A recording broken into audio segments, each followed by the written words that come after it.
Sinusuportahan namin yan, iba to. Hindi kami kumukontra ba sa mga katulong sa mga mahirap. Importante rito, maiahaw natin ang Pilipino.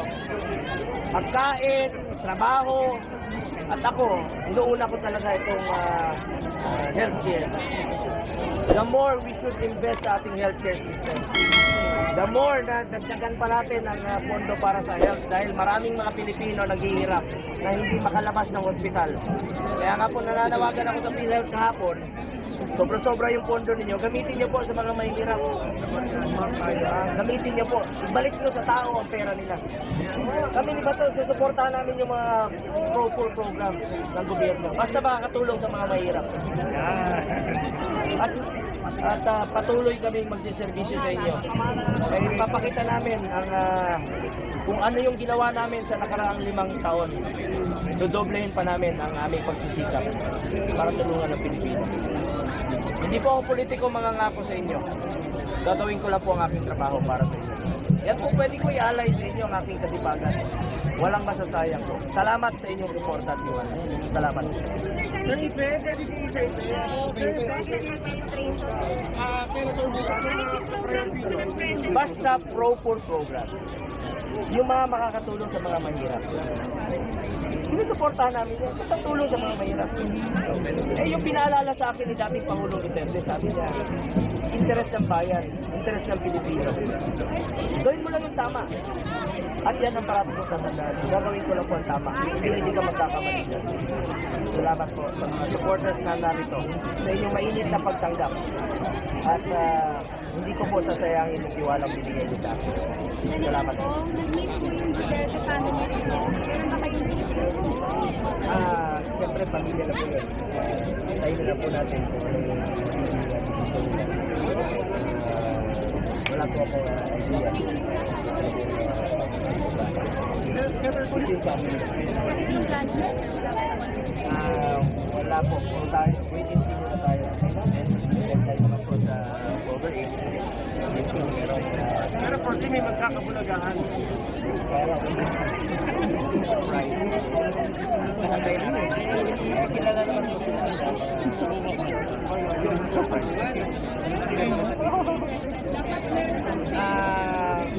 Lately, nakausap ko rin po siya na concrete po yung nabanggit. Kaya pamilya lang po nila. Sobrang ayaw mo? At the end of the day, Mga speak na yun.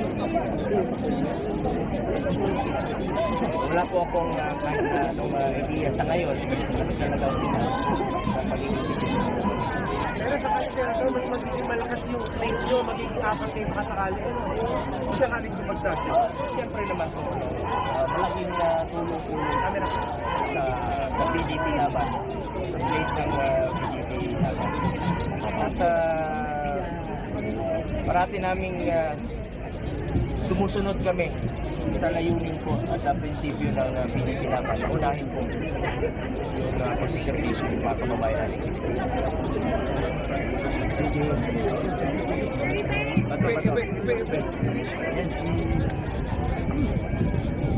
Kasi yung mga tao na nagpapatakbo sa akin mga masang Pilipino. Kahit saan ako pumunta, buong Pilipinas, alam mo yon, iikot ako, eleksyon o wala, nakakarating ako kung saan para makapagbigay din ng tulong, makipagservisyo. Sila nagsasabi sa akin, tumakbo ka, tulungan mo kami. Kaya ako nandito ngayon. At isa pa, gusto ko rin talagang makatulong sa peace and order natin. Gusto kong manumbalik yung paniniwala at tiwala ng mga tao, ng mga magulang na pwedeng makauwi ang mga anak nila sa kanilang mga bahay na hindi makikidnap, hindi magagahasa, hindi mapapatay. Nagkalat na naman po sa lansangan ng mga adik. Nagkalat na naman po ang mga drug lords. At grabe na naman ang korupsyon dito sa atin. Kapag may korupsyon, lahat ng krimen mangyayari. So yan po ang ating tutuunan. Pangalagaan ng peace and order. Ibibigay sa akin ng Panginoon sa tulong ng mga tao. Walang pagod ako magtatrabaho. para sa ating mga kababayan.